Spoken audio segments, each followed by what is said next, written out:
Jadi kalau sampai saat ini teman-teman masih merasa saya kalau sholat tidak bisa khusyuk, atau saya kalau mau baca Quran masih malas lah berbuat ibadah ya. Selain godaan syaitan, juga ada penyebab faktor adanya dosa yang masih mengganjal. Coba antum muhasabah deh. Dosa apa yang masih saya lakukan nih dalam sebulan atau dalam seminggu, atau yang rutin lah dalam kegiatan sehari-hari dari pagi sampai malam. Dosa apa yang saya lakukan? Coba muhasabah, diingat. Kalau enggak, mungkin dalam minggu, dalam satu minggu, gitu kan. Mungkin dalam harian antum masih bisa ngontrol, tapi dalam satu minggu apa nih? Nah itu dosa-dosa itu kalau kita bermuhasabah, insya Allah, dan kita tutup pintunya, maka akan membawa kita pada kekhusyuan ibadah. Jadi sholatnya bisa lebih khusyuk, baca Quran bisa lebih nyaman. Kalau mau ngerjakan ibadah itu jadi ringan, lebih ringan. Mau sholat malam bangunnya ringan. Itu karena memang sudah tidak ada beban dosa. Jadi dosa itu juga menjadi penghambat memang, menjadi penghambat. Itulah yang dikatakan oleh Imam Syafi'i yang pernah saya sampaikan ya. Beliau belajar kepada gurunya Imam Waqi'. Jadi setiap kali Imam Syafi'i rahimahullah dikasih pelajaran oleh gurunya Imam Waqi', hafalan segala selalu lupa. Lalu Imam Syafi'i mengatakan dalam pepatah syair yang masyhur, syaqautu ila Waqi' su'a hifdhi. Saya mengeluhkan kepada Imam Waqi' tentang buruknya hafalanku, setiap hafal pasti lupa. Fa arsyadani ila tarkil ma'asi. Maka dia perintahkan saya untuk meninggalkan dosa, maksiat. Imam Syafi'i bingung, dosa apa nih yang saya lakukan gitu. Dia coba bermuhasabah dalam kegiatan sehari-harinya, umumnya semuanya sudah berusaha dijaga, makanannya, minumannya, pakaiannya, halal, pergaulannya, bagus-bagus saja gitu. Maka dia lalu mulai melihat, ternyata gitu kan, kalau beliau mau jalan dari rumahnya ke rumahnya Imam Waqi' melewati sebuah pasar. Dan waktu itu di pasar itu masih ada perempuan-perempuan yang tidak pakai jilbab. Kadang-kadang di pasar itu ada transaksi-transaksi yang haram, ada kezaliman. Maka Imam Syafi'i bilang, tinggal ini nih yang saya belum coba nih. Ini beliau cuma lewat ya di pasar itu, nggak mampir, nggak punya toko di situ, nggak ikut transaksi. Kemudian beliau bilang, saya ganti jalurnya. Tadinya lewat di depan pasar, sekarang lewat belakang pasar. Dia nggak lihat pasar lagi. Ke rumahnya Imam Waqi'.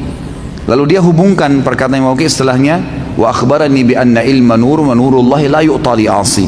Dan disampaikan kepada saya bahwasanya ilmu itu adalah cahaya dari Allah, dan cahaya Allah tidak bisa dikasih, tidak bisa didapatkan kecuali pada orang yang bermaksiat. Dia bilang, setelah saya ubah jalur jalan saya itu, maka saya temukan kalau saya buka kitab, kata Imam Syafi'i, buka kitab, maka saya tutup sebelahnya, karena kalau saya buka saya hafal semuanya, gara-gara meninggalkan kemaksiatan. Jadi memang dia bisa menjadi penghambat itu. Coba bermuhasabah. Insya Allah dengan menjaga diri dari kemaksiatan, maka salah satu faktor untuk membuat kita bisa khusyuk dalam ibadah. Yang berhubungan dengan pertanyaan ini, ya, tidak boleh kita mengulang-ulangi sholat kecuali ada udzur syar'i, batal, keluar angin, tiba-tiba teringat belum wudu, tiba-tiba baru sudah sholat, sementara sholat asar misalnya ternyata baru terdengar azan, belum masuk waktu, berarti itu harus memang dibatalin. Tapi kalau hanya karena tidak khusyuk lalu diulangin, ini godaan syaitan yang lain lagi nih, karena ini perbuatan bid'ah. Nggak boleh ngulangin sholat yang sudah dikerjakan kan itu. Karena sudah dikerjakan udah nggak boleh lagi, ya tidak khusyuk, itulah konsekuensinya, resiko kita. Makanya kita harus fokus gitu kan, fokus. Masa teman-teman sekalian kalau diundang oleh wali kota datang, kita betul-betul mengatur kata-kata kita, bahkan kita khawatir kalau ada satu kata yang terpelintir salah gitu.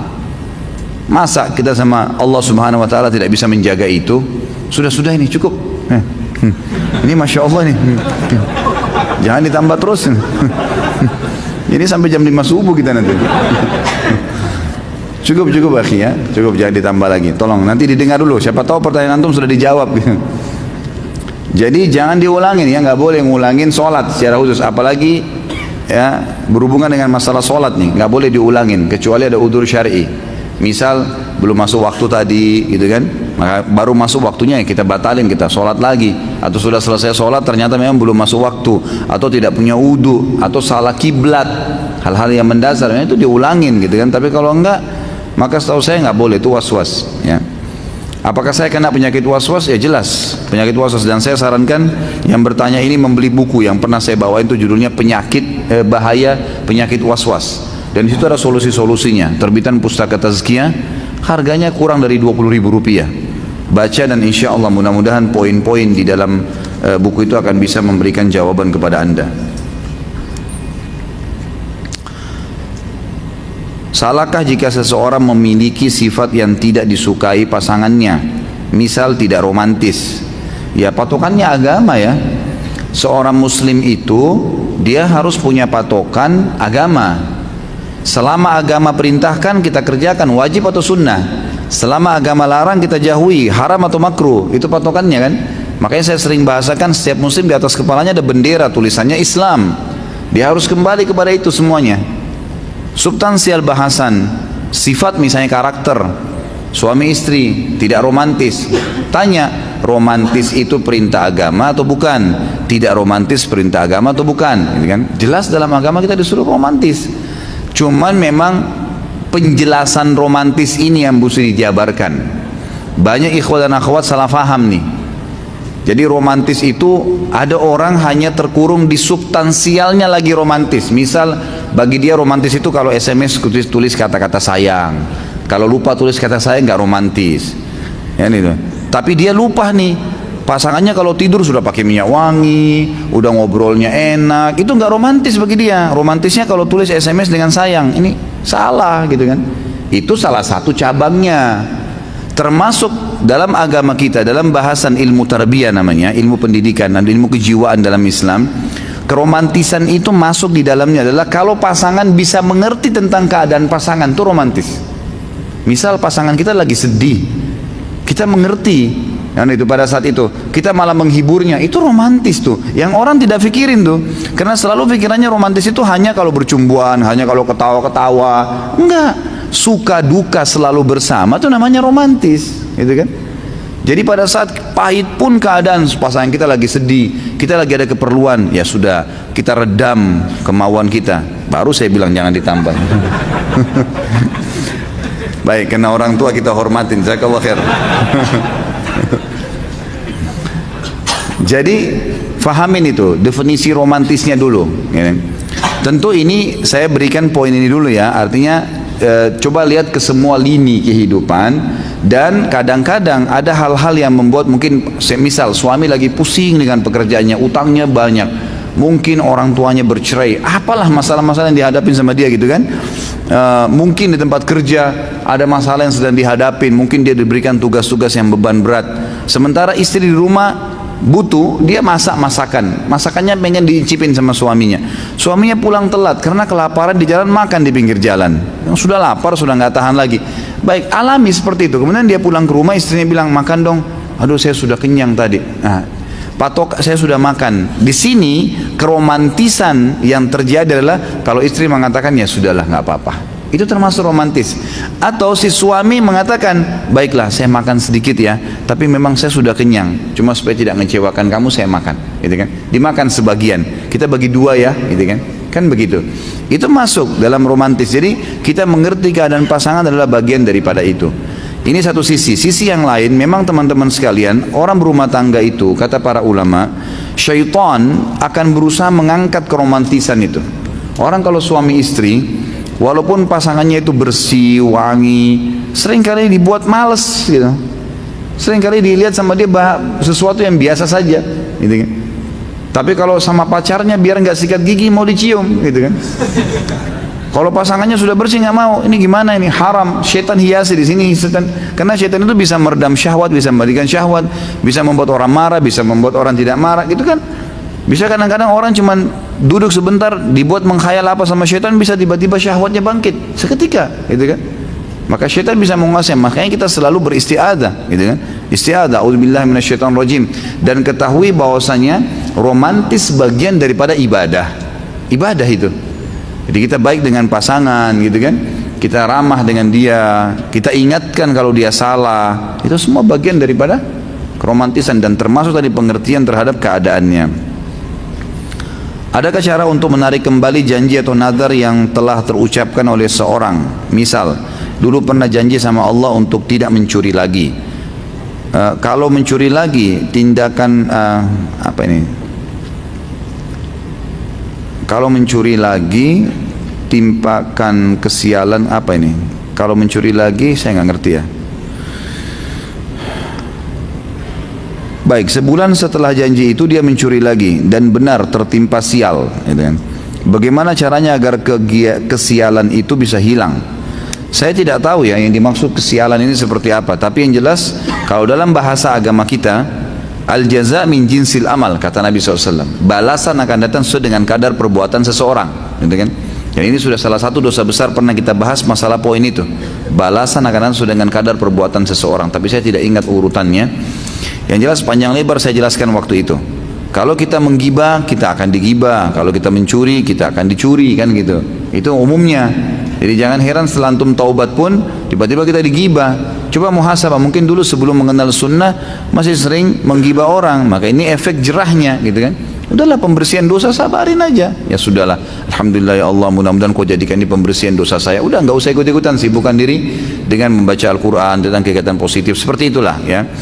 Nah, saya tidak tahu yang maksud sial ini seperti apa, tapi kalau balasan atas pencurian memang ada. Dan perlu Anda tahu, kalau mencuri itu adalah dosa yang berhubungan dengan hak adami, haknya Adam, Bani Adam, anak Adam ya. Kalau ini harus dengan taubat dan mengembalikan haknya orang yang diambil barangnya, gitu kan. Kalau dia melakukan perbuatan dosa, mencuri atau yang lainnya, tetap dia harus taubat lagi. Kemudian dia menghubungkan, kalau dosa dia karena untuk Allah, hubungan sama Allah saja, seperti orang berzina, orang tidak sholat, orang tidak zakat, ini berhubungan dengan ya Allah SWT, dia taubat. Dia taubat cukup insya Allah, taubat nasuha dengan 3 syaratnya, meninggalkan dosa itu seketika, menyesal dan tidak berjanji sama Allah tidak akan mengulanginya. Yang kedua, kalau dia dosanya berhubungan dengan manusia, maka harus bertaubat sama Allah dan diikuti dengan mengembalikan haknya, harus seperti itu ya. Insya Allah kalau memang dia sudah mengembalikan haknya orang ini, dia akan dimaafkan oleh Allah Subhanahu Wa Taala. Walaupun orang itu masih marah, yang penting kita sudah berusaha. Ada orang pernah kita gibah, kita sampaikan maaf ya, saya dulu tidak ngerti agama. Sekarang saya baru paham ternyata tuh nggak boleh. Saya pernah menggibah kamu, maafin saya.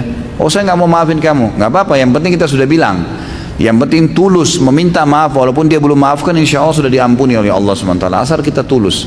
Cuma yang jadi masalah kalau kita belum menyampaikan maaf, karena dia masih punya hak secara hukum agama. Kalau yang dimaksud adalah ada cobaan datang karena perbuatan dosa kita lakukan, ya perbanyak istighfar, dan kita harus tahu itu adalah pembersihan dosa kita.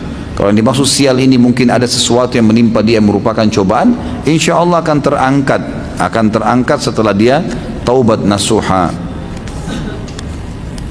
Salah satu sunnah saat menikah adalah berdoa dengan menyentuh ubun-ubun istri agar terhindar dari keburukan istri. Apakah kalau kita tidak melakukan sunnah itu, kita akan terkena keburukan sang istri dalam rumah tangga? Ya, secara zahirnya hadis begitu.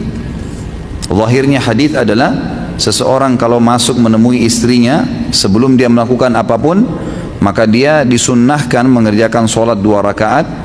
Ya, kemudian dia memegang ubun-ubunnya sambil membacakan doa, Allahumma inni as'aluka khairaha wa khaira ma jubilta 'alaiha wa a'udzubika min syarriha wa syarri ma jubilta 'alaiha. Ya Allah, aku minta kebaikannya dan kebaikan yang kamu bebankan padanya, dan saya menjauhkan diri dari keburukannya dan keburukan yang terbebankan padanya. Doa ini juga dilakukan kalau kita memiliki kendaraan baru, karena memang disunnahkan oleh Nabi SAW memegang ubun-ubun istri atau memegang bagian depan hewan tunggangan. Kalau kita sekarang juga termasuk mobil, motor, pada saat baru dibeli belum ditunggangin, ya belum dinaikin, maka kita memegang dan sambil membaca doa ini. Ya, gitu. Kalau kembali kepada istri, memang ini doa, gitu kan? Dan bagi suami-suami di sini yang hadir, ya, gitu. Kalau yang belum nikah ya apa boleh buat, sabar gitu. Jadi yang suami-suami yang hadir di sini tentunya belum terlambat. Kalau dulu antum belum tahu hukumnya dan belum dilakukan, sekarang bisa lakukan. Pulang sebentar, maaf ya, saya pegang ubun-ubun, saya mau berdoain dulu, gitu kan. Tapi ini didoain ya, karena saya menjalankan sunnah Nabi. Jangan bilang saya doain supaya saya jauh dari keburukanmu. Nah, ini kurang tepat, gitu. Jadi kita bahasakan karena menjalankan sunnah Nabi Sallallahu Alaihi Wasallam. Kiat-kiat apa saja agar doa kita mudah diijabah? Tentu saja ikhlas, ada 5 poin. Ikhlas karena Allah Subhanahu Wa Taala. Yang kedua, tidak tergesa-gesa. Ini sudah sering saya sebutkan dalam mengucapkan dan menunggu dan menikmati proses daripada ijabah doa itu. Kita kalau lapar, ya Allah hilangin lapar saya. Laparnya nggak langsung hilang. Ada prosesnya, dapat makanan. Makanannya pun kalau sudah dipegang di tangan belum hilang. harus dikunyah dulu, setelah dikunyah masuk ke perut, diproses dengan usus, baru laparnya hilang. Capek, Allah buat kita ngantuk, tidur dulu berapa jam, baru hilang capeknya, dan seterusnya. Minum obat dari dokter, dosisnya 3 hari ya, tunggu 3 hari, tunggu proses, jangan tergesa-gesa. Ini termasuk ijabah doa. Dan sementara proses itu berjalan, maka terus terjadi pembersihan dosa dan peninggian derajat. Yang itu. Jadi ikhlas, tidak tergesa-gesa. Yang ketiga itu menjauhkan dirinya dari makanan, minuman, pakaian yang haram. Yang keempat juga menjauhi doa-doa yang haram, ya. Tempat-tempat yang haram, minta kepada pohon lah, keramat, kuburan lah, terus minta sesuatu yang haram, minta dikasih rezeki untuk berzina, itu nggak mungkin. Dan yang terakhir adalah memaksimalkan tempat dan waktu yang mustajab, antara azan dan iqamah, sepertiga malam, gitu kan. Minta kepada orang tua yang masih hidup untuk didoakan, yang masih hidup didoakan. Ini semua insya Allah termasuk hal-hal yang mendasar yang bisa mendatangkan atau diijabahnya doa seseorang. Ustaz jazakallah khair wa jazakallah khairan. Kakak saya sedang sakit. Jika tidak bisa kemari, mohon doanya untuk kesembuhan beliau karena beliau ingin didoakan sama Ustaz. Mau tanya Ustaz, apa hukum mengucapkan laknatullah pada tokoh-tokoh jahat yang belum meninggal? Seperti Presiden Syria Bashar Assad, ya. Taib, ahsanallahu ilaikum. Tentu pertama kita doakan insya Allah, bukan cuma kakak antum tapi seluruh muslimin dan muslimat di seluruh pelosok dunia.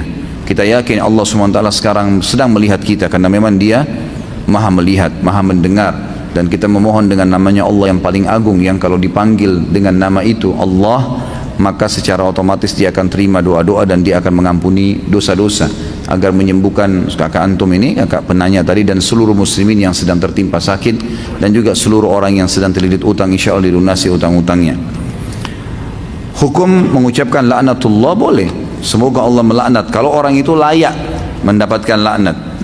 Semua orang yang telah melakukan perbuatan yang melampaui batas dan sudah sampai padanya kebenaran boleh dilaknat. Ini syaratnya ya, tapi tidak boleh laknat sama sembarangan orang. Nggak boleh kena tetangga kita orang non muslim, kita belum pernah dakwain lalu kita mengatakan semoga Allah melaknatnya, itu nggak tepat. Tapi kalau kita sudah, dia sering mengganggu kaum muslimin, kita sudah coba ingatin, kita udah kasih buku, udah diingatin macam-macam, ternyata dia lisannya tajam, bahkan dia banyak memerangi muslimin, maka kita boleh mengatakan semoga Allah melaknat. Laknat itu artinya kita mendoakan agar berkah hidupnya diangkat, ya, berkah hidupnya diangkat. Dan ini tidak boleh sembarangan, karena kata Nabi SAW dalam hadis Bukhari, laknat itu kalau terucapkan dari lisan seseorang maka dia akan naik ke langit, maka dia di langit itu akan ditutupkan pintu baginya, dan dia balik ke kiri kanan juga ditutupkan pintu baginya, maka dia kembali ke bumi dan dia temukan juga bumi tertutup baginya, tidak bisa masuk ke dalam bumi. Maka di hadapannya hanya orang yang mengucapkan dan orang yang dijadikan target. Kalau orang yang sedang jadikan target layak mendapatkan laknat itu, maka laknat itu akan ke sana. Tapi kalau tidak layak, maka akan kembali kepada pengucapnya, gitu kan? Laknat itu sudah pernah saya sebutkan ya, itu pengucapan doa-doa yang sial, yang tidak baik, seperti mengatakan mobilnya bannya kempes, sial kamu, gitu kan? Atau diucapin ke pasangannya atau kepada anaknya. Dan ini yang dikatakan oleh Nabi SAW, jangan kalian ucapkan kata-kata yang tidak baik untuk diri kalian, keluarga kalian, dan harta kalian, karena bisa saja malaikat lewat dan mengaminkannya, maka terjadilah, gitu kan? Jadi ini yang dimaksud dengan laknat tadi. Jadi kita boleh saja kalau kita ucapkan. Kalau kayak Bashar memang yang sudah layak diucapkan.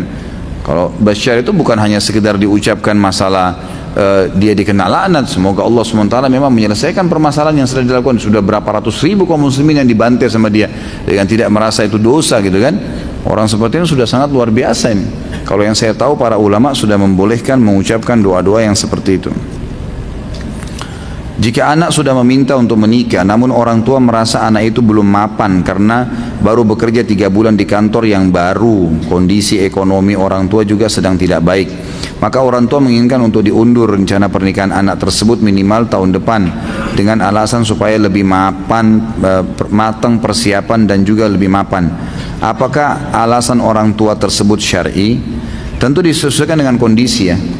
Kondisi, misal memang orang tua ini betul-betul dalam kondisi tahu dia membutuhkan penghasilan anaknya dan anaknya ini mau berbakti, terutama kalau anak ini laki-laki ya. Dan orang tuanya tahu ini dia butuh berbakti, karena Nabi SAW mematok setiap anak laki-laki itu statement dalam hadis Bukhari, anta wa malika li abik, kau dan hartamu milik ayahmu. Ini pada saat seorang sahabat pernah mengeluarkan sedekah, gitu kan? Maaf, dia pulang ke rumah, dia temukan ayahnya datang menemui anak mantunya, istrinya si anak ini, lalu meminta sebagian uang karena kebutuhan yang mendesak. Lalu si istri anak mantu memberikan. Setelah pulang suaminya disampaikan, tadi ayahmu datang dan minta uang, saya kasih. Rupanya si anak ini nggak terima, lapor kepada Nabi SAW, ya Rasulullah, ayah saya begini. Maksudnya kok bisa gitu, nggak nunggu saya gitulah, kayak ngeluh ya. Maka Nabi SAW mengatakan, kamu dan hartamu milik ayahmu.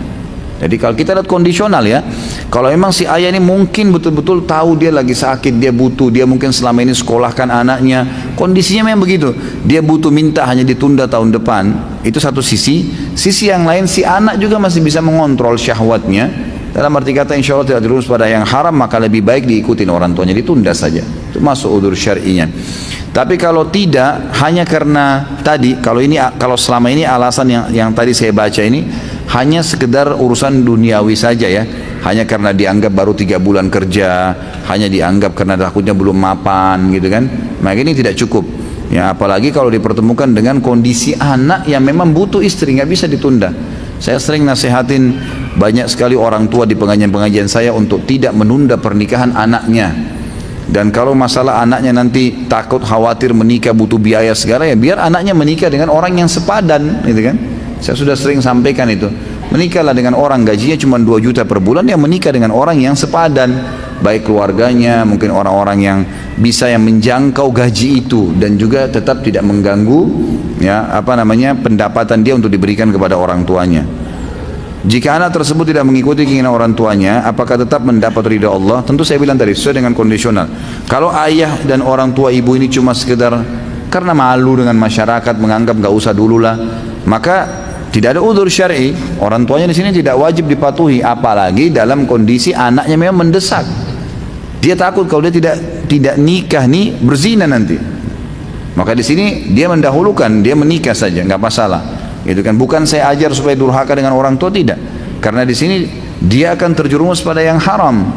Dan kalau melanggar pada yang haram, apalagi dosa besar, berarti masuk dalam hadis Nabi SAW, la ta'ata li makhlukin fi ma'siyati khaliq. Tidak boleh patuh pada makhluk pada hal yang berbau pada maksiat kepada Allah. Bisa saja dia nanti maksiat tuh, dia zina kalau dia enggak nikah, gitu kan. Maka di sini mungkin dia bisa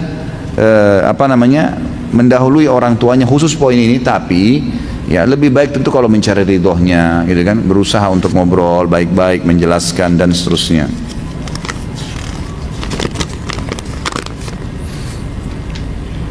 Sebelum tidur saya sholat 2 rakaat dulu, lalu sholat witir karena mau sholat malam. 2 bulan yang lalu saya baca doa apa ini, 2 malam berturut-turut, tapi tidur saya seperti diganggu setan kali ya. Saya minta tolong, kelak ada yang, waduh saya nggak bisa baca ini. Begini saja, yang punya pertanyaan nanti datang habis materi ya. Tulisnya tidak usah buru-buru. Masya Allah, ini apa nih?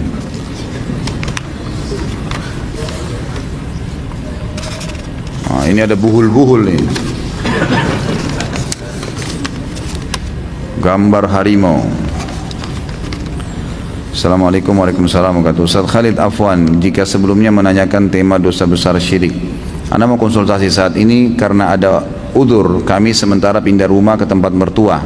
Anda menemukan di rumah itu banyak sekali foto-foto, pajangan, artifaks, wafak, patung dan lain-lain. Mertua Anda sudah pensiun, dulu ketika masih dinas keluar kota Papua, Kalimantan dan lain, beliau suka bawa cenderamata berupa artefak, wafak dan patung dan seterusnya. Ini saya sempat fotoin dan lampirkan beberapa. Ini raja atau bukan Ustaz? Dipasang di belakang pintu seperti kaligrafi dengan tulisan Arab bergambar harimau. Ana mau cabut namun sama istri nggak boleh, alasannya ini bukan rumah kamu di sini kan numpang. Ana harus bagaimana Ustaz? Perlukah dilakukan ruqyah? Yang jelas kalau saya lihat ini bagian daripada buhul, ya. Ini bagian daripada buhul dan ini yang sudah sering dilakukan oleh mereka. Jadi tidak pernah Nabi SAW menganjurkan kaligrafi ditulis seperti gambar macan begini, gitu kan? Dan ini memang butuh waktu untuk dibaca ya. Allahu alam, saya 7 tahun belajar bahasa Arab, ada yang saya tidak bisa ngerti. Ya, gitu. Kalau ini bukan sekedar kaligrafi, ini memang ada tulisan-tulisan yang butuh ditelusurin, kurang jelas ya.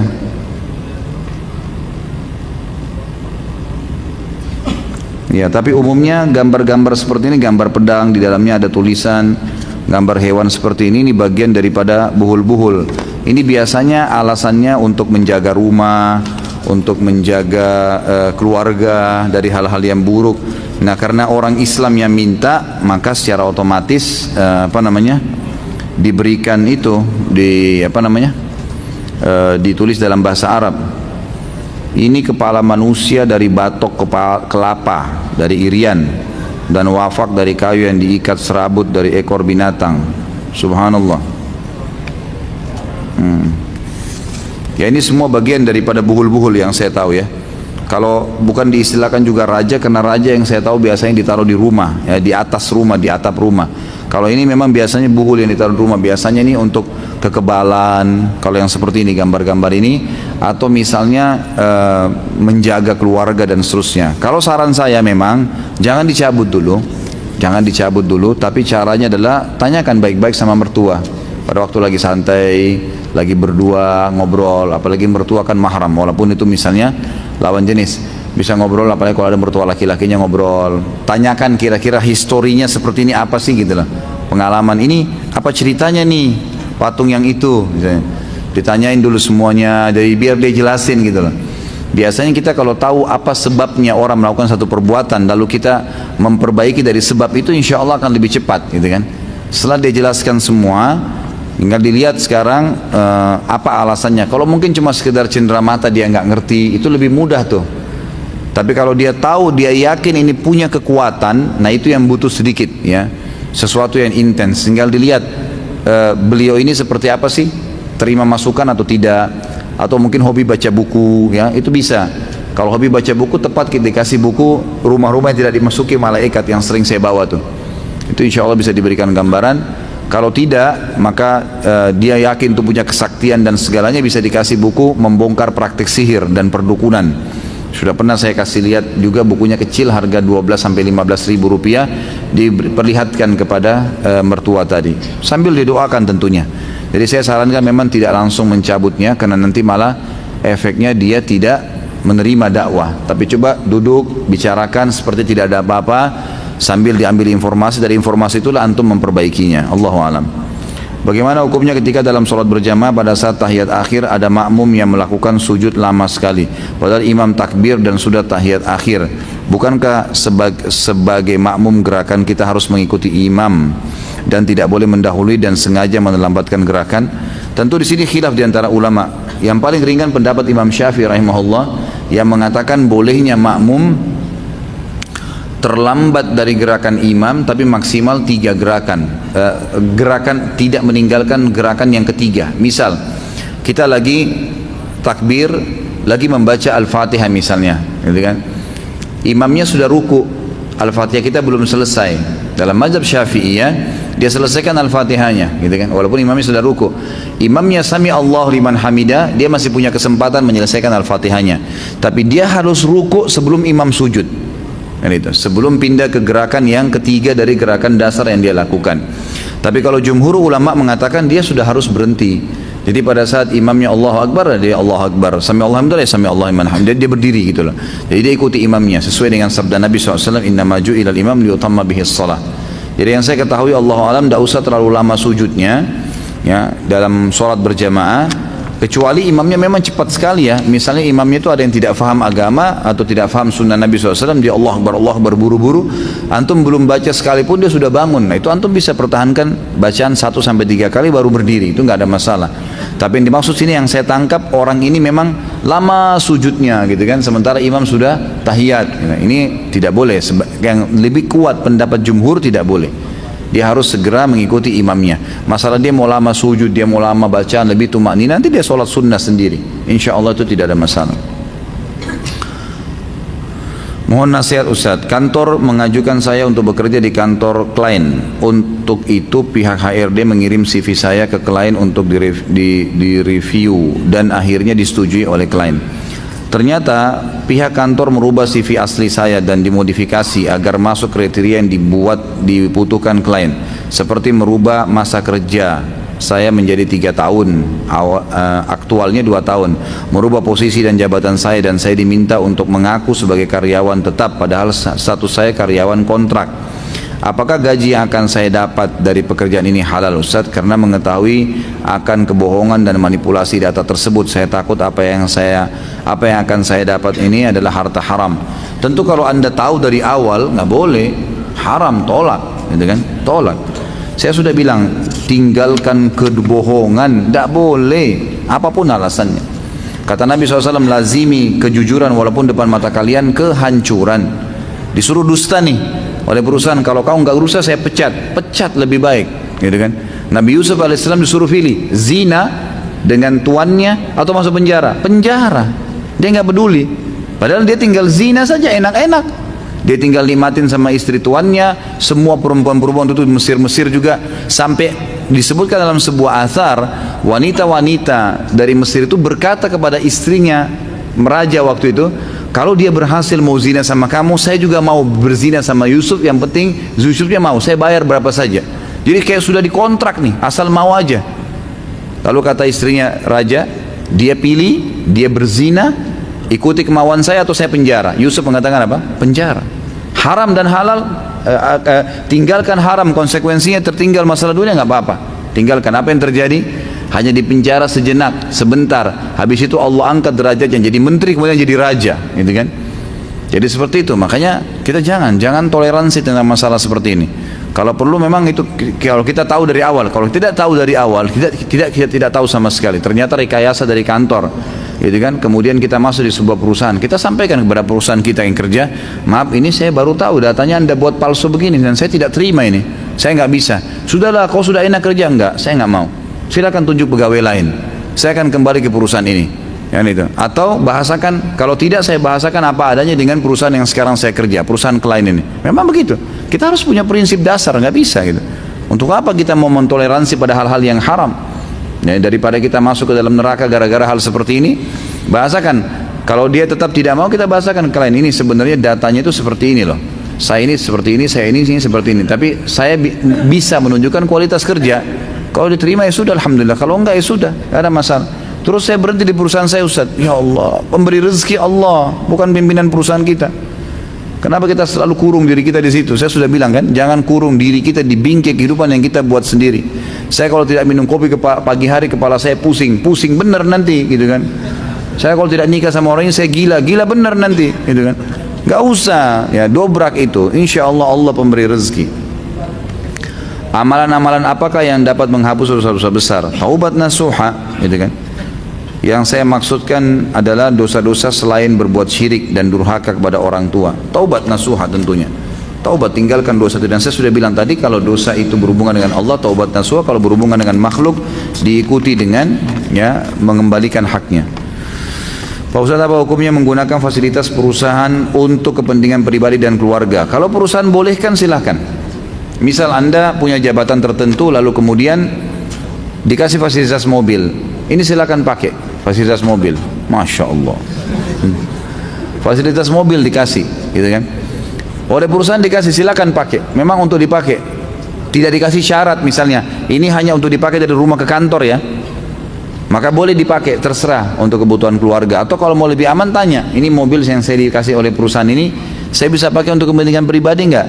Atau hanya untuk sekedar dari rumah ke kantor? Kepekaan kita bertanya, itu lebih baik, jelas.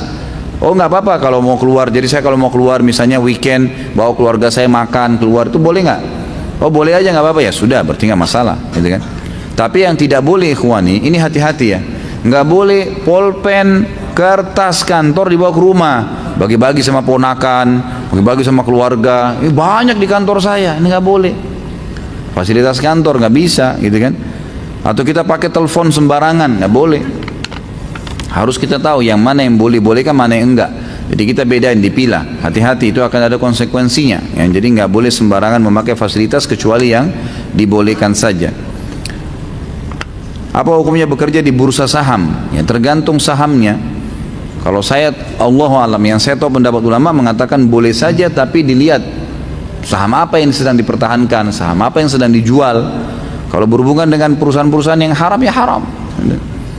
Kalau berhubungan dengan hal-hal yang halal, ada perusahaan halal memang dia menjual sahamnya dia, maka insya Allah itu hal-hal positif saja. Dan antum, saya tidak ngerti di dalam seperti apa, jauhi semua yang berhubungan dengan kezaliman, manipulasi data, gharar, merugikan salah satu dari dua pihak, dan riba, kan? Tanpa sebab, tanpa apa, tiba-tiba dikenakan denda. Nah ini kalau ini tidak ada, insya Allah mudah-mudahan itu tidak ada masalah, tinggal dipertemukan saja. Pak Ustaz, di tempat saya sehabis salam biasanya salaman ke kanan dan ke kiri. Suatu hari saya sholat di tempat lain, lalu saya ingin bersalaman, tapi orang tersebut menolaknya. Apa hukumnya Ustaz? Ya sebenarnya benar, orang yang menolak untuk salaman sama anda itu sebenarnya justru yang faham. Nah memang tidak boleh salaman secara khusus habis sholat ya, kecuali memang kita ada hajat. Jadi jangan hubungkan dengan paket zikir habis sholat. Misal teman kita di sebelah, atau kita memang mau kenalan sama dia siapa namanya gitu, nggak apa-apa. Tapi kalau habis salam dijadikan sebagai paket, bahkan banyak orang belum zikir sudah langsung salaman, dianggap itu bagian daripada rangkaian sholat dan zikirnya. Ini nggak boleh, karena tidak pernah Nabi SAW bersalaman khusus habis sholat dengan para sahabat. Jadikan sebagai program gitu kan, apalagi sampai berdiri baca salawat semuanya keliling, ini nggak pernah ada sunnahnya gitu kan. Kita bukan bicara masalah salamannya. Salaman adalah ibadah, tapi meletakkan salaman sebagai paket habis sholat, kita harus tahu kiai kita kerjain nggak Nabi Muhammad SAW. Kita punya guru dan kiai harus diikutin gitu kan, supaya nggak salah, karena dia utusan Allah Subhanahu Wa Taala, dan apa yang kita ikutin yang beliau lakukan dan tinggalkan apa yang beliau tidak contohkan, maka akan diterima oleh Allah Subhanahu Wa Taala. Itu berarti sesuai dengan apa yang Allah mau. Dan jangan sampai menambah-nambah ibadah, karena Nabi Muhammad SAW tidak meninggal dunia kecuali sudah menyampaikan semua yang Allah inginkan. Ya, kalau orang yang nambah-nambah ibadah ini sama, dia bilang maaf Rasulullah, saya lebih tahu daripada anda. Ya, Rasulullah sudah sampaikan. Kalau diingatkan Rasulullah nggak kerjakan, akhi nggak apa-apa. Loh kok nggak apa-apa? Nabimu, kiaimu nggak kerjain, kamu bilang nggak apa-apa, nggak boleh dong. Gitu. Harusnya kita tidak boleh menambah, karena kalau terbuka pintu ini, setiap orang muslim bebas mengerjakan apa yang dia mau, maka apa yang tertinggal dari agamanya Allah, gitu kan? Ini tentu tidak ada. Gitu. Mohon tipsnya Ustadz untuk selalu bisa menahan amarah dalam segala hal. Fahamin pertama, marah itu bagian daripada larangan agama. Jadi kan sebagian ulama mengatakan emosi dan marah yang bukan ada penyebabnya, bukan karena agama, maka itu bagian daripada dosa, tidak dibolehkan. Gitu kan? Emosional. Dan Nabi SAW mengatakan bukanlah ya keperkasaan, kejantanan, kebijaksanaan, kedewasaan diri daripada marahnya orang, suaranya yang keras, banting-banting barang, bukan itu, gitu kan? Kata Nabi SAW, tapi kedewasaan, kebijaksanaan, ya, keperkasaan diri daripada pada saat orang itu bisa mengontrol emosinya. Jadi tips saya yang pertama adalah fahami itu larangan dalam agama. Tips yang kedua, hindari semua pemicunya. Apa saja pemicu? Pemicu marah itu dijauhin. Apa saja yang kira-kira membuat kita selalu marah, ya itu kita dihindarin, gitu kan. Kalau mungkin teman-teman yang sering olok-olok jadi kita marah, ya hindari teman-teman itu, gitu kan. Jadi kita hindarin semua fasilitas itu. Dan insya Allah kita baca, atau penanya bisa membaca fadilah dan pahala orang yang sabar. Sabar berarti dia meredam emosi itu ya. Bolehkah kita mendoakan kebaikan kepada teman kita yang non muslim? Boleh saja.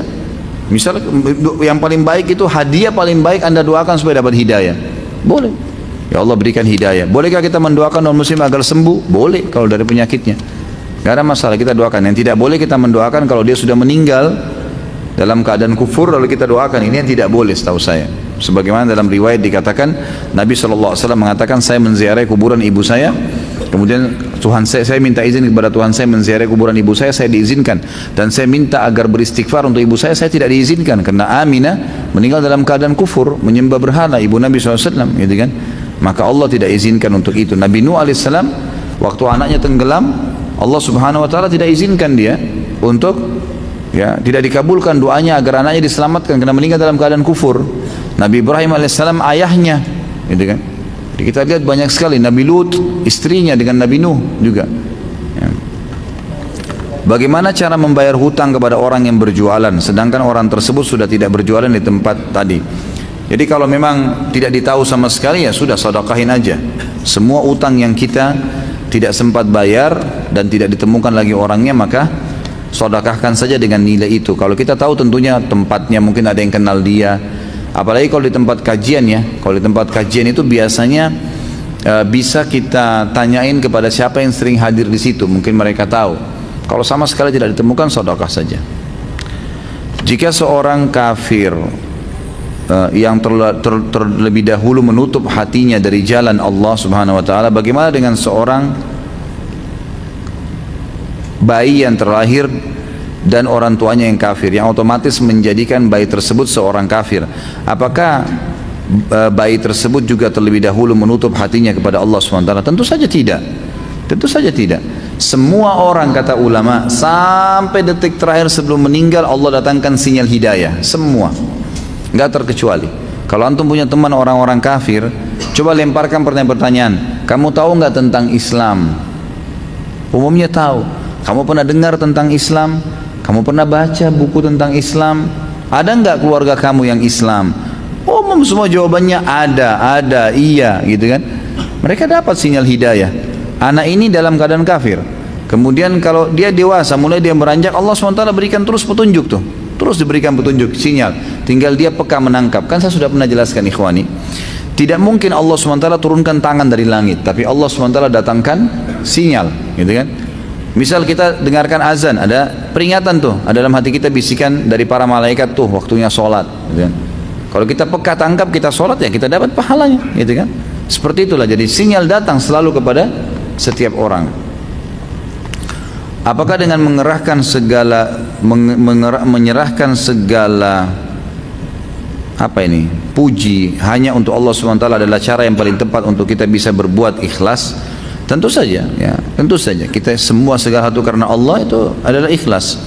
Ustaz, saya pernah mendengar dikarenakan doa para alim ulama yang menunda Allah untuk menurunkan azabnya. Tolong perjelas di suatu negara, tolong perjelas. Tentu saja, ya, apa saja yang dibacakan oleh orang-orang mukmin berdoa itu menjadi penyebab. Ya, orang mukmin itu kalau dia berdoa, dia mengingatkan kaumnya sambil dia mengingatkan juga kesalahan-kesalahan yang dikerjakan oleh orang-orang, insya Allah itu termasuk bisa saja jadi penghambat azabnya Allah datang. Benarkah statement ini tidur adalah istirahat untuk raga atau badan kita, sedangkan istirahat untuk jiwa atau ruh kita ialah beribadah kepada Allah SWT, sholat, baca Al-Quran? Saya tidak pernah tahu kalau masalah istirahat, tapi yang saya tahu nutrisi, ya, makanan untuk tubuh jelas bagi kita. Kita selalu kejar tuh, jadwalin makan pagi, makan siang, makan malam. Ruh kita yang di dalam badan juga punya makanan, dan makanannya dia adalah agama, ilmu, iman, amal saleh. Ya. Ustaz, apa ciri atau kriteria ulama yang dimaksud dalam Al-Fatir ayat 28? Apa nih surahnya? Ayatnya apa tuh? Saya nggak hafal, ya, nggak ingat sekarang. Nanti sebentar dilihat terakhir, ya. Kenapa? Apa? Innama yakhsyallaha min ibadil ulama. Itu yang ditanyakan. Ya, ulama secara umum, ya. Ulama itu jamak daripada alim, yang berarti memahami hukum halal haramnya Allah. Yang dimaksud dengan ayat ini, innama yakhsyallaha min ibadil ulama, sesungguhnya orang yang paling takut, tunduk, patuh, mengenal Allah adalah ulama. Artinya orang yang sudah belajar ilmu-ilmu agama, itu yang dimaksud. Jadi memang ulama yang faham, dan dia ini dikatakan seorang alim pada saat bersatu padanya dua hal. Dia punya ilmu dan dia amalkan. Karena tidak masuk dalam kriteria alim kalau dia punya ilmu dia tidak amalkan, gitu kan? Jadi tidak dimasukkan dalam kategori alim yang memang bisa masuk dalam ayat ini, ya. Yang dalam arti kata dia akan tunduk patuh sama Allah. Karena kalau yang patuh tunduk sama Allah itu yang memang yakhsha, ya, dia takut kepada Allah, itu adalah orang yang punya ilmu dan diamalkan. Seseorang bekerja pada perusahaan pemasok tenaga kerja, dalam kurung perusahaan A. Perusahaan A tersebut memasok tenaga kerja ke perusahaan B. Setelah orang tersebut diterima di perusahaan B, baru diketahui bahwa perusahaan A memperbagus atau menambah biodata orang tersebut agar memenuhi minimum persyaratan perusahaan B. Sama tadi ini ya. Apa yang harus dilakukan oleh orang tersebut dan bagaimana status gajinya? Sama dari ini jawaban saya dengan yang sebelumnya.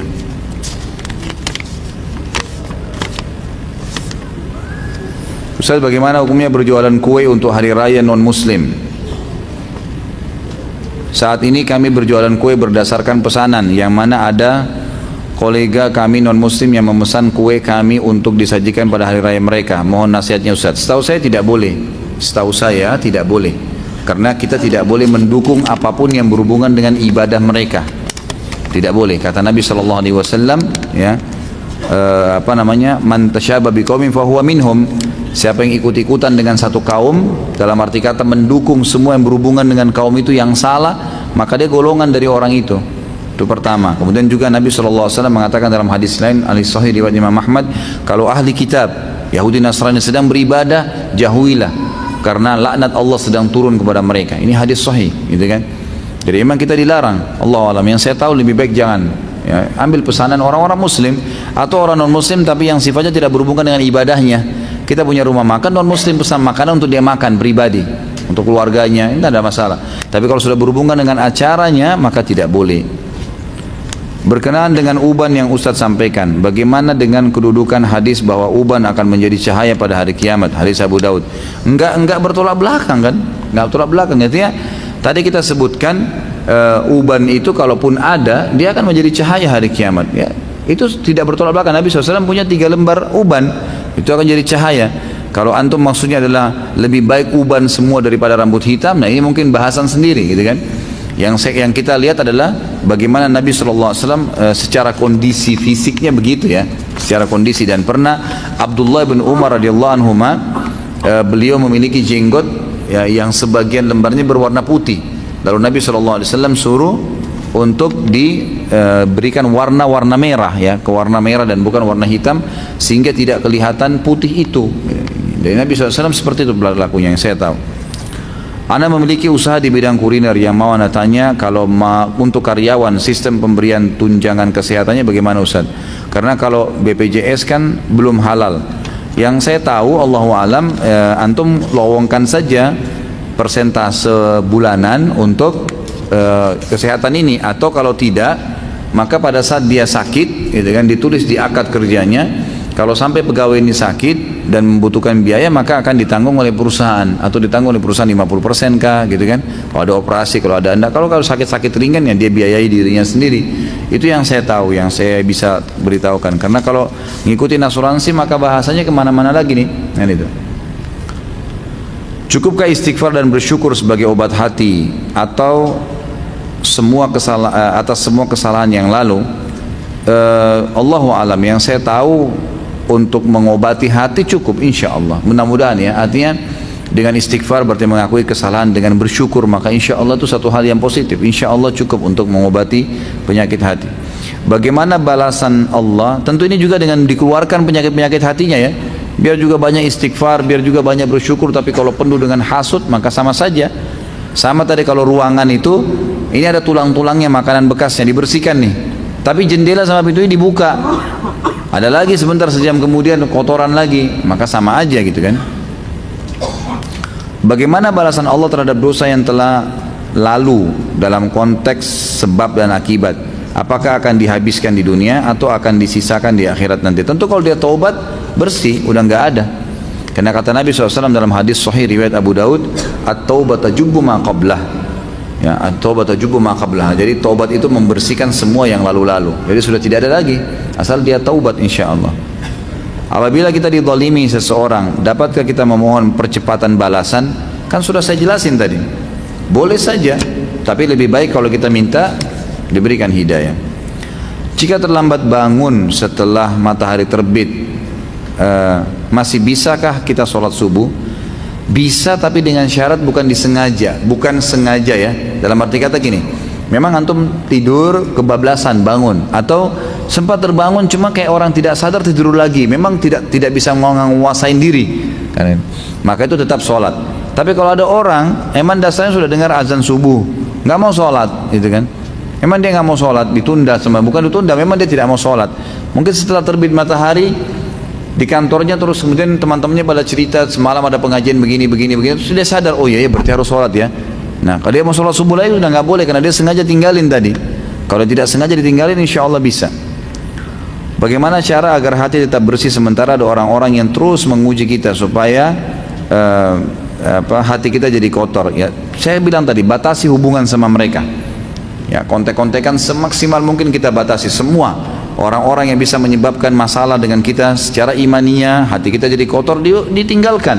Kalau bisa ditinggalkan malah lebih baik, gitu kan, diputus kontak. Cari orang-orang yang bisa menjadi pendukung kita untuk bisa membersihkan hati itu. Bagaimana cara menghindari zina dan riba?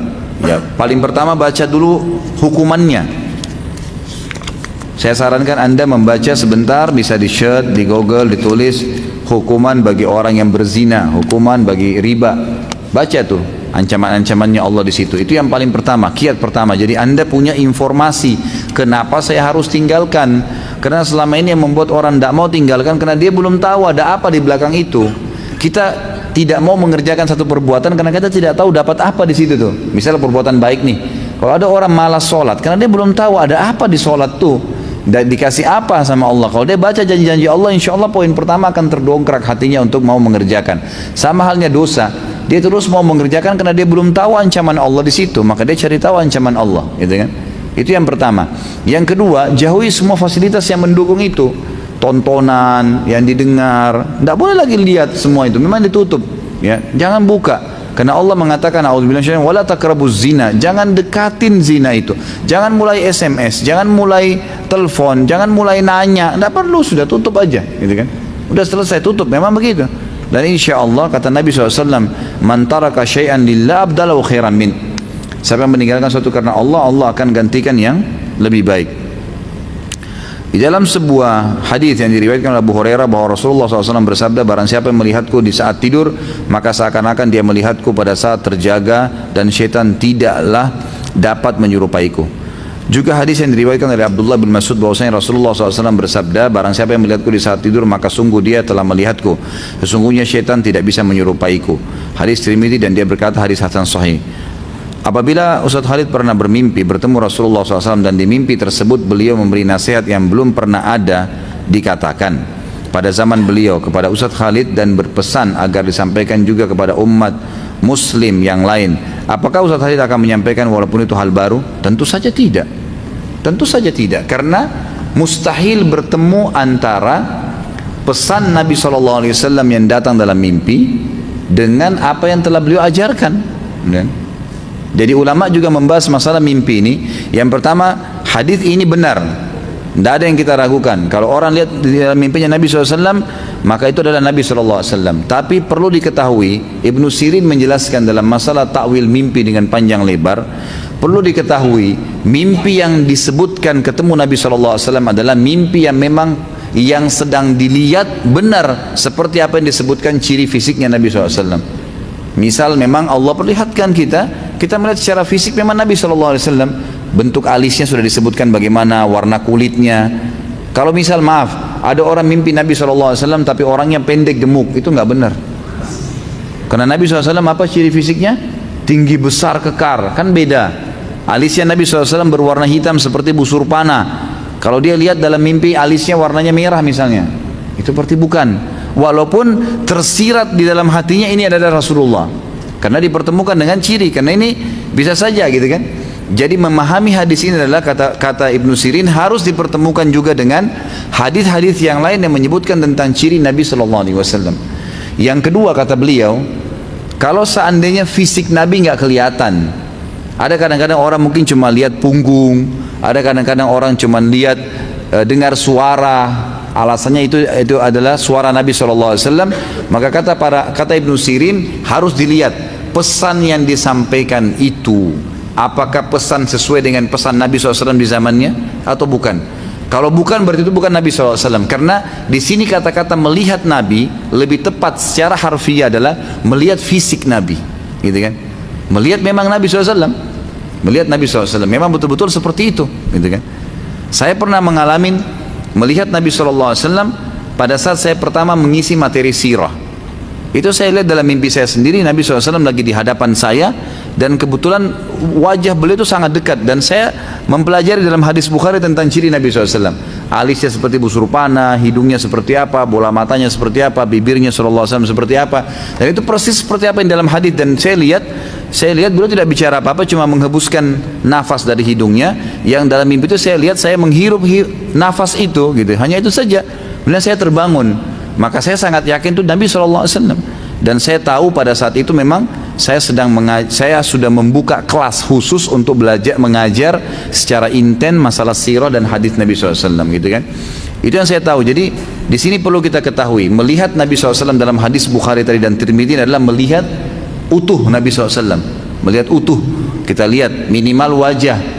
Nah, kalau kita cuma ini ya, kalau lihat utuh, maka itu berarti Nabi SAW. Dan pastikan tidak mungkin Nabi SAW menyampaikan dalam mimpinya apa yang bentrok dengan apa yang ada dalam hadisnya. Itu nggak mungkin. Karena tidak mungkin Nabi SAW mengajarkan hal yang salah, gitu kan. Itu kan hal yang baru berarti. Seperti sekarang banyak orang mengaku ketemu Rasulullah SAW, lalu menyampaikan harusnya berzikir membaca 1000 kali kalimat ini dan 1000 kali kalimat ini, dan kalau tidak disampaikan, kalau tidak dikirim dari HP kamu, maka kau akan kualat, gitu kan. Itu banyak itu, gitu kan.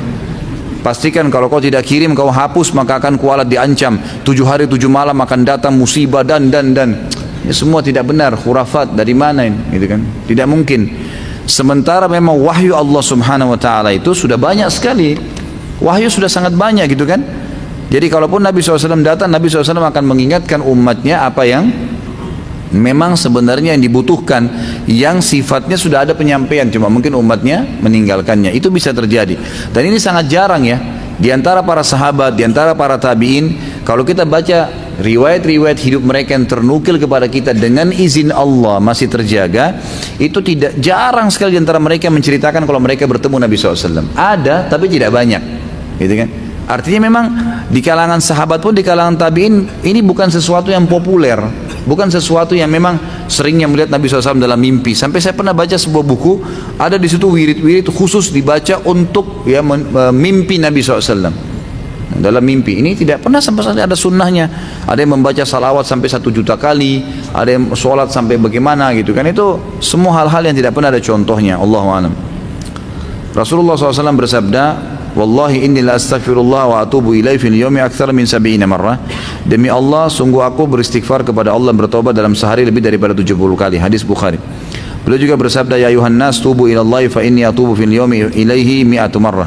Wahai sekalian manusia, taubatlah, beristighfar kepada Allah, karena aku selalu bertobat kepadanya dalam sehari 100 kali. Hadis riwayat Muslim. Bagaimana bacaan untuk lafaz istighfar Rasulullah SAW, dan kapan waktu yang tepat untuk melakukan istighfar, dan seberapa banyak? Syukran. Tentu lafaz istighfar yang ada dalam hadis. Yang pertama, kalau habis salam membaca astagfirullah, astagfirullah, astagfirullah. Kalau ini dikhususkan lafadznya, tidak ada altim dan tidak ada tambahannya. Ini hadis Bukhari, dan ini juga dibaca khusus habis sholat, gitu kan.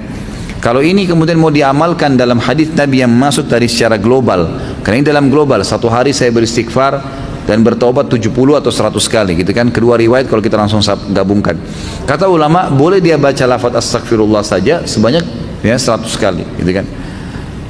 Kemudian atau 70 kali. Kemudian boleh juga dia menambah dengan wa atubu ilaih, karena Nabi SAW mengatakan saya beristighfar dan bertaubat kepada Allah. Satu hari 70 sampai 100 kali. Dia boleh mengatakan astagfirullah wa atubu ilaih, astagfirullah wa atubu ilaih. Boleh 70 sampai 100 kali, dan ini jumlah kata para ulama yang ditentukan perilaku Nabi SAW kesehariannya. Kemudian ada juga hadis Nabi SAW yang berbunyi tentang sifat Allah Al-Hayyul Qayyum. Dalam hadis sahih riwayat Imam Ahmad dan juga Imam Hakim, kata Nabi SAW, siapa yang membaca astagfirullahal azim alladzi la ilaha illa huwal hayyul qayyum wa atubu ilaih. Lafaz paling lengkap ini, astagfirullahal azim alladzi la ilaha illa huwal hayyul qayyum wa atubu ilaih, maka akan diampuni dosanya walaupun sebanyak buih di lautan. Maka ini juga boleh diamalkan. Allahu alam, yang saya temukan pribadi dengan keterbatasan ilmu saya, 3 lafaz ini, gitu kan. Yang berbau saya beristighfar kepada Allah ya. Kalau dengan lafaz-lafaz lain ada seperti Rabbighfirli wa li walidayya, ya, itu juga ada. Rabbana ighfir lana wa li ikhwanina alladziina sabaquna bil iman. Ini juga termasuk lafaz istighfar, tapi sifatnya umum. Kalau tadi sifatnya khusus kepada dia, gitu kan. Maka itu juga termasuk dalam lafaz-lafaz istighfar. Jadi ini Allah alam yang bisa diamalkan. Kalau masalah jumlahnya kembali kepada penempatan, ya. Nabi SAW mengatakan 70 sampai 100 kali, maka lebih afdal kalau seseorang membaca seperti ini, gitu kan? 70 sampai 100 kali dalam sehari. Ada juga yang memahami tidak. 70 sampai 100 kali sekali istighfar. Fahami ya? Jadi misal pada saat Nabi SAW punya kesempatan beristighfar, bertobat, beristighfar, beliau membacanya langsung 70 sampai 100 kali per waktu itu. Jadi dalam satu hari bisa sampai berapa kali? Kan gitu. Dan ini ternyata juga difahami oleh sebagian besar ulama tabi'in yang diambil dari para sahabat. Makanya ada di antara mereka yang setiap kali tidak ngomong beristighfar, gitu kan? Sebagaimana pernah saya sampaikan kisah Imam Ahmad dengan seorang penjual roti yang memperbanyak istighfar, akhirnya diterima semua doanya, gitu kan. Jadi ya lafaz hadis tadi yang disebutkan ini bisa mengandung dua makna. Bisa dalam sehari penuh 70 sampai 100 kali, atau 70-100 kali itu di setiap kesempatan pada hari itu dibaca, sehingga kalau kesempatan lain di hari yang sama juga masih dibaca, tapi per satu kali baca itu 70 sampai 100 kali. Allahu a'lam. Bagaimana hukum vaksin atau suntik ketika akan pergi haji? Saya tidak tahu, Allahu a'lam ya. Saya tidak tahu, ini ada yang mengatakan bahannya haram, ada yang mengatakan bahannya halal. Tergantung kepada MUI. Kalau MUI sudah mengatakan itu halal, sudah diadakan penelitian, kena teman-teman MUI punya tim. Kalau saya tidak ada timnya untuk itu, maka insya Allah kita kembalikan hukumnya kepada mereka, gitu kan? Dalam pepatah dikatakan, jadikanlah antara dirimu dengan neraka seorang alim. Artinya kalau sudah ada fatwa dan dia orang ulama yang dikenal, insya Allah sudah cukup, gitu. Kalau imam mereka mengatakan tidak ada masalah, maka lakukan saja. Bagaimana kita tahu adanya bibit iri, dengki dan hasud di dalam hati kita? Tadi saya sudah kasih contoh. Iri, dengki ini adalah kita merasa jengkel, merasa tidak nyaman kenapa orang yang di hadapan kita punya kelebihan, gitu kan? Dan kita berharap kelebihan itu hilang dari dia. Jadi setiap kita lihat, oh kenapa ya dia cantik, kenapa ya dia begini, dan ini biasanya kalau dipelihara jadi bahaya nih, gitu kan? Jadi berbahaya kalau hati selalu iri, dengki ini, maka hatinya jadi busuk, dan ini bisa mempengaruhi matanya, namanya mata panas, ain, penyakit ain namanya. Itu kalau dia lihat sesuatu itu bisa merusak, gitu kan? Kata Nabi SAW dalam hadis, mayoritas umatku meninggal memang ajal datang, tapi sebabnya adalah ain, justru karena hasutnya orang, gitu kan? Jadi banyak orang begitu, ada suami istri rusak rumah tangganya karena ain, ada anak-anak sakit karena ain. Sampai Utsman bin Affan radhiyallahu anhu pernah melihat seorang anak kecil gagah sekali wajahnya, kemudian saking gagahnya anak itu dihiasi lagi dengan baju yang gagah, anak laki-laki tapi seperti wajah perempuan yang sangat menarik gitu. Kata Utsman, tidakkah kalian letakkan di bawah bibirnya arang, ya bekas masak panci itu biasa ada hitam, diambil hitamnya itu dioles di bawah bibirnya agar ada sedikit ya yang membuat orang tidak hasud dengannya, gitu kan? Orang tidak hasud dengannya. Jadi ini diantaranya itu bisa berpengaruh pada mata sampai pada hal yang rusak. Tapi kalau kita melihat nikmat pada seseorang, kita melihat oh masya Allah nikmatnya, kita merasa Allah berikan kepada dia, lalu kita ya tidak berharap nikmat itu hilang, kita minta kepada Allah diberikan yang sama, itu nggak ada masalah. Itu namanya ghibtah, boleh. Dan tadi sudah saya kasih 3 kiat supaya kita tidak hasud kepada orang, gitu kan? Supaya tidak hasud kepada orang. Allahu a'lam. Apa kriteria orang yang butuh ruqyah? Banyak ya, malas ibadah, sering mimpi buruk, ya, kemudian sering takut sendiri tiba-tiba, gitu. Sering ketindian, kan? Orang bilang ketindian tiba-tiba kayak nggak bisa nafas, gitu. Nah itu semua ciri-ciri butuh ruqyah. Dan caranya untuk mendeteksi sederhana, coba baca ayat-ayat ruqyah, baca Al-Fatihah, ayat kursi, Al-Ikhlas, Al-Falaq, An-Nas dan Al-Kafirun. Baca 3 kali, ditiup ke telapak tangan, usap dari kepala sampai ke kaki dengan niat meruqyah diri. Kalau terasa merinding, nggak enak, panas, tiba-tiba mual, mau muntah, nah itu berarti ada reaksi, dilanjutin ke ruqyah. Ya, bisa berhubungan dengan ustadz-ustadz ruqyah yang pernah saya sampaikan nomornya, atau memang bisa mencari tahu lebih jauh lagi ya. Banyak, ada bahasan sendiri sebenarnya, ada bahasan di YouTube tentang bahasan saya masalah ruqyah. Bisa berobat dengan dengan ruqyah pribadi, mandiri tadi.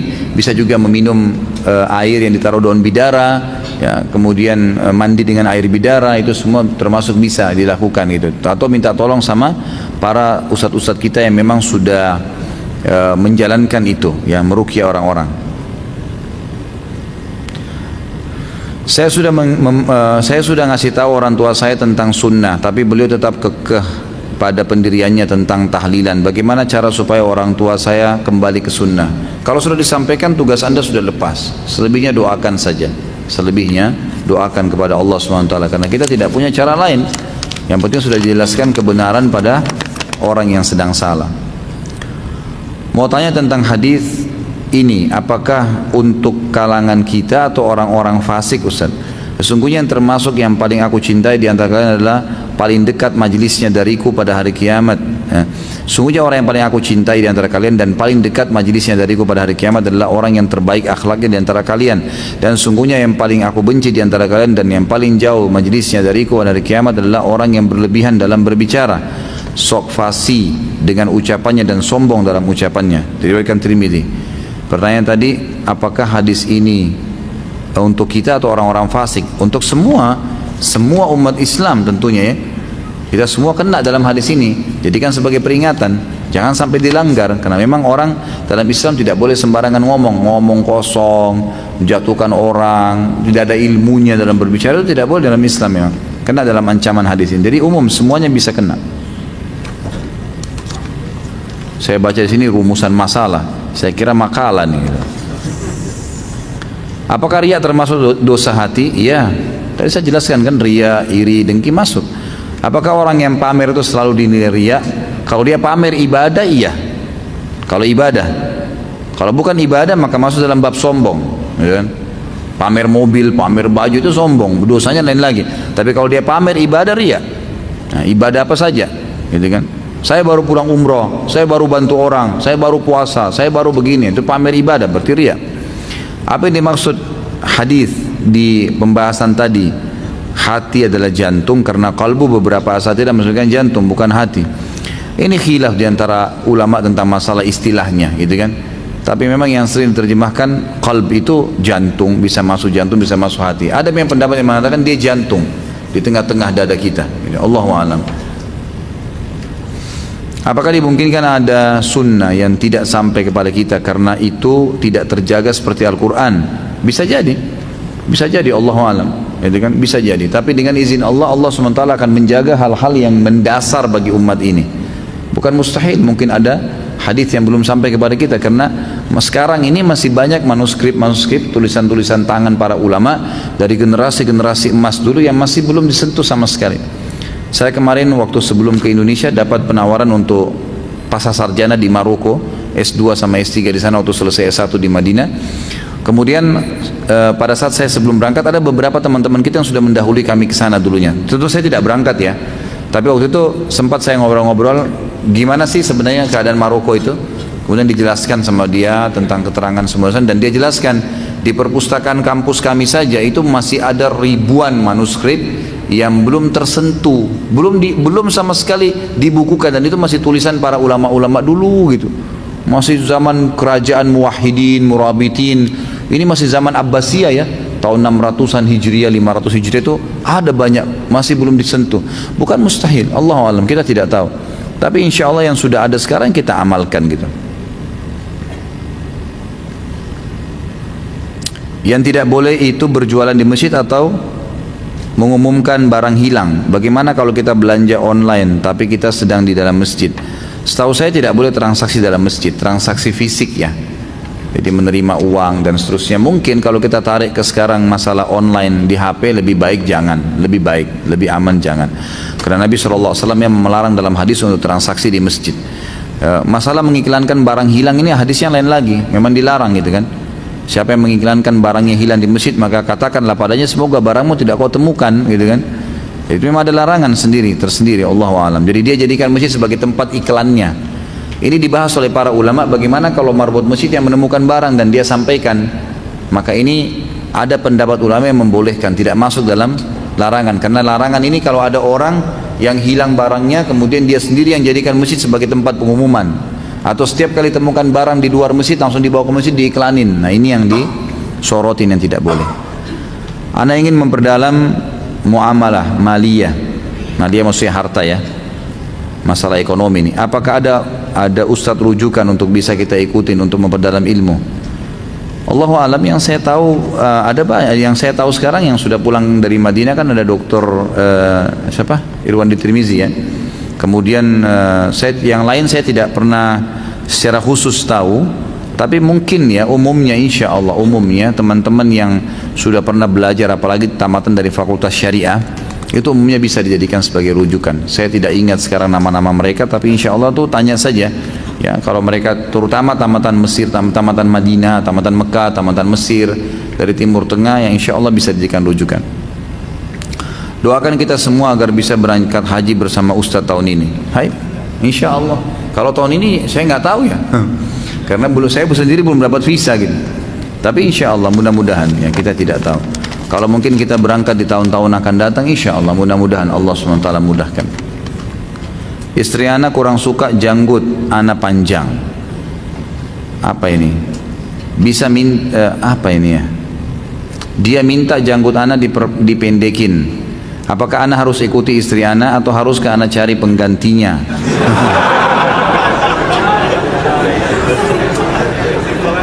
Atau tambah istri lagi gitu.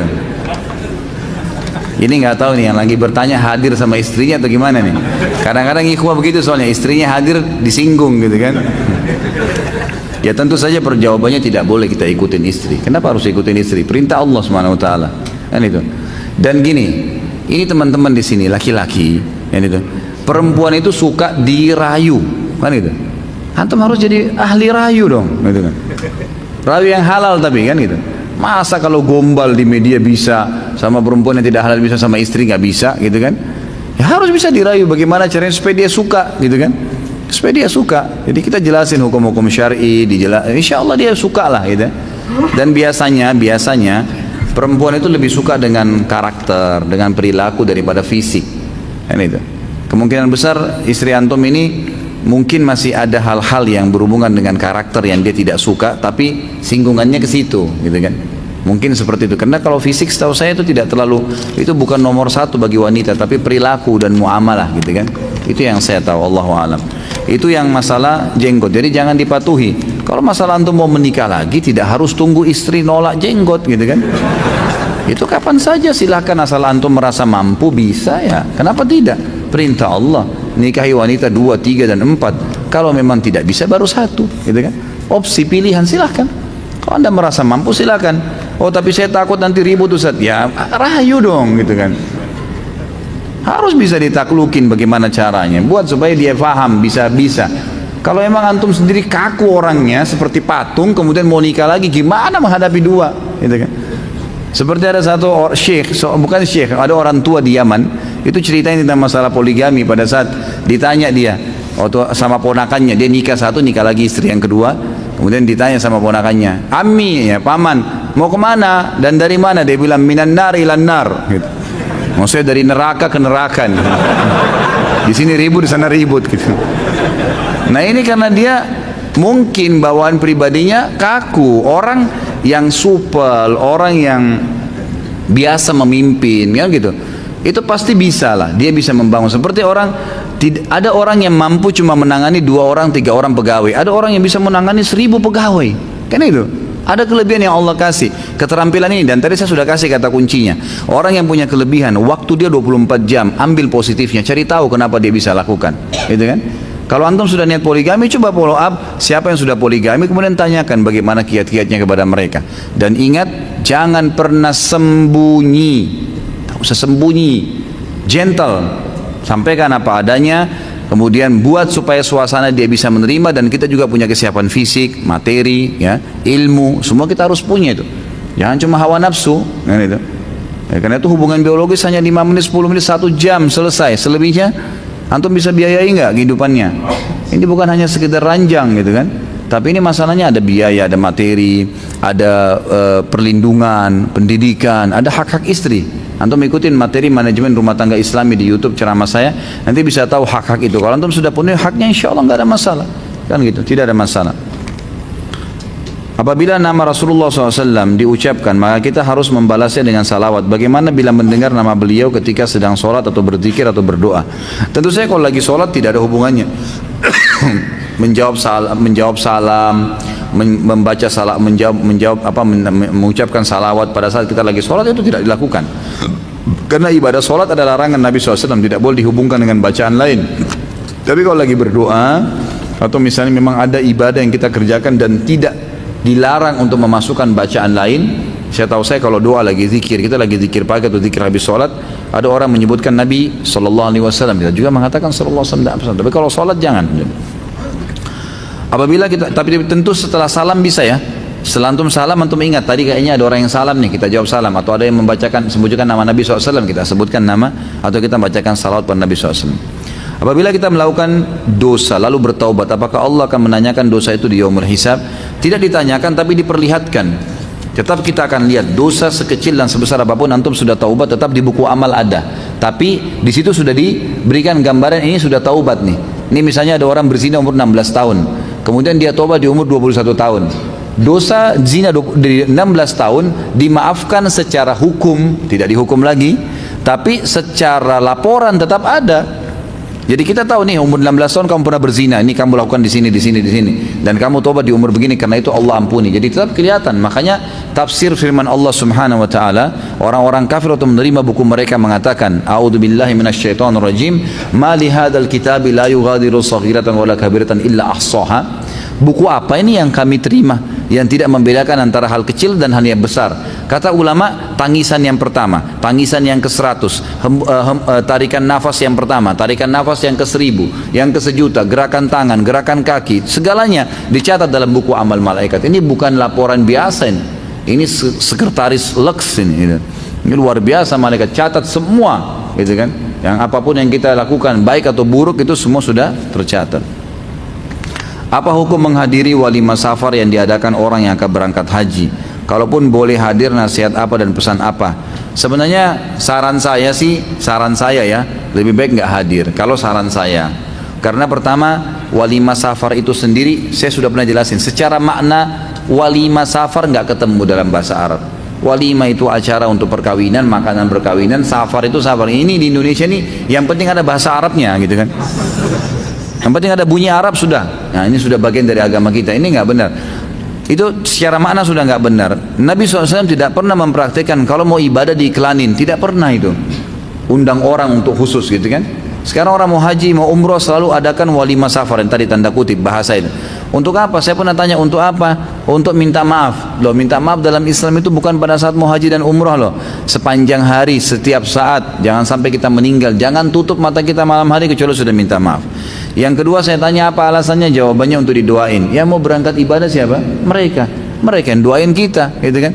Dan itu berbahaya, sangat pekah. Selain tidak ada contoh dari Nabi SAW, sangat pekah dengan perbuatan riya, dosa besar yang lain lagi, gitu kan?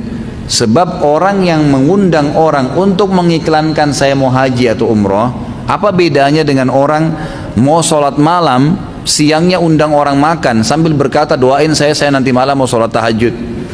Ada bedanya nggak? Hampir sama malah, gitu kan? Jadi riya, sebaiknya jangan. Allahu a'lam. Yang saya tahu sahabat dan tabiin, kadang-kadang mereka kalau ibadah tuh kalau darurat baru ketahuan sama orang. Kalau enggak, kalau memang harus dilihat ya kayak sholat berjamaah, jihad. Kalau yang lain mereka sembunyi, nggak ada yang tahu. Ya, kadang-kadang mereka pergi pulang sudah nggak tahu ini orang umroh atau haji, orang nggak ngerti, gitu kan? Sudah balik aja tiba-tiba gitu. Bila kita dizalimi orang kafir, bagaimana perhitungannya di akhirat? Apakah kita bisa meminta pahala dia, sedang kita tahu perbuatan baik mereka tidak diperoleh? Tentu saja tidak. Tapi kalau orang kafir yang berbuat kezaliman kepada kita, kita diberikan pahala tambahan dari Allah SWT. Pahala tambahan, dan ini tidak disebutkan tentang kadar pahalanya. Tapi kita kalau terzalimi maka ada pahala kezaliman, ya kan gitu. Pahala kezaliman. Allah SWT bisa memberikan nilai kadar kezaliman dia, itu kan kepada kita. Misal dia mengambil uang kita 100 juta, kadarnya 100 juta itu kalau terjadi pada orang muslim yang mengambil dan dia tidak bayar, misal dikasih 100 pahala misalnya, kan itu, maka Allah SWT memberikan kepada kita 100 pahala yang tidak diambil dari orang kafir, tapi Allah kasih tambahan, Allah berikan di timbangan amal kita karena sudah ada nilainya itu, ya. Seperti itu yang saya ketahui. Bagaimana bila sebaliknya kita yang menzalimi orang kafir, kita berdosa, dosa kezaliman, dan apa yang kita ambil, misalnya kita mencuri barangnya dia, maka nilai barang itu akan dikurangi dari pahala kita, atau malah kita bisa dimasukkan dalam api neraka karena itu. Misal orang berbohong, kadar dosanya di sisi Allah 30 misalnya, tentu ini tidak disebutkan ya, tapi di akhirat nanti Allah SWT akan memiliki perhitungan-perhitungan di hari hisab itu yang Allah lebih tahu dengan kemahaadilannya. Misal kalau bohong nilainya 30, kita pernah membohongi dia, maka secara otomatis di timbangan dosa kita ditambah 30. Kalau tadi dosa kita 70 jadi 100 gara-gara kita pernah bohongin, walaupun orang kafir, kecuali di keadaan yang kita dibolehkan, kayak berdusta pada saat lagi peperangan gitu kan.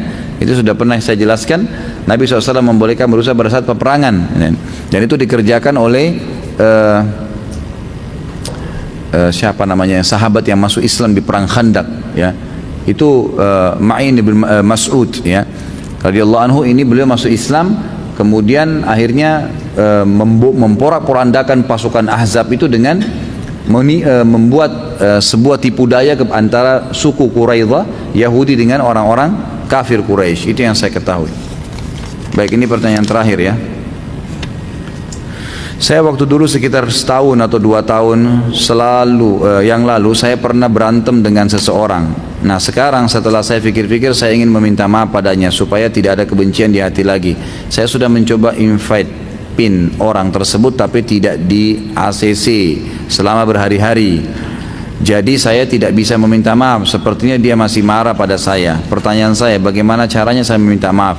Banyak kan cara, masa harus di invite dulu baru minta maaf? Kan bisa SMS, bisa telepon, masa saya harus ajarin gitu ya. Kan bisa banyak cara, kalau tahu tempatnya datangin, kirim surat, apalah, banyak cara gitu kan. Jadi bisa minta maaf, apalagi kalau kita tahu orangnya di mana gitu. Dan kalau saya sudah minta maaf berulang kali tapi dia masih marah, apa yang harus saya lakukan? Apakah sudah diterima maaf saya? Kalau kita ikhlas insya Allah sudah. Kalau hanya sekedar masalah-masalah yang berhubungan dengan hal yang tidak perlu dikembalikan ya, tapi yang jelas kalau ada yang berhubungan dengan hal yang harus dikembalikan, seperti misal kita mengambil barangnya harus dikembalikan, tidak cukup minta maaf. Mencuri barang, kita menghibah, kita pernah merusak nama baiknya, kita perbaikin nama baiknya dia gitu kan. Jadi kita boleh telepon, dari mana Ustaz saya mulai ya? Dari orang yang ingat, siapa orang yang pernah kita hubungin gitu kan. Mungkin kita pernah hubungin siapa gitu kan, kita bisa hubungin dia. Ini yang pertama kali saya telepon dulu, oh teman saya si dulu saya pernah telepon dulu kamu tentang si fulan tuh salah ya, saya gibah dia, saya berdosa, tolong jangan disebarin, saya sudah bertobat sama Allah. Siapa lagi kira-kira yang ingat, hubungin lagi, seperti itulah gitu kan. Jadi itu insya Allah akan bisa membantu kita. Mungkin begitu teman-teman sekalian. Subhanakallahumma bihamdika asyhadu an la ilaha illa anta astaghfiruka wa atubu ilaik. Wassalamualaikum warahmatullahi wabarakatuh.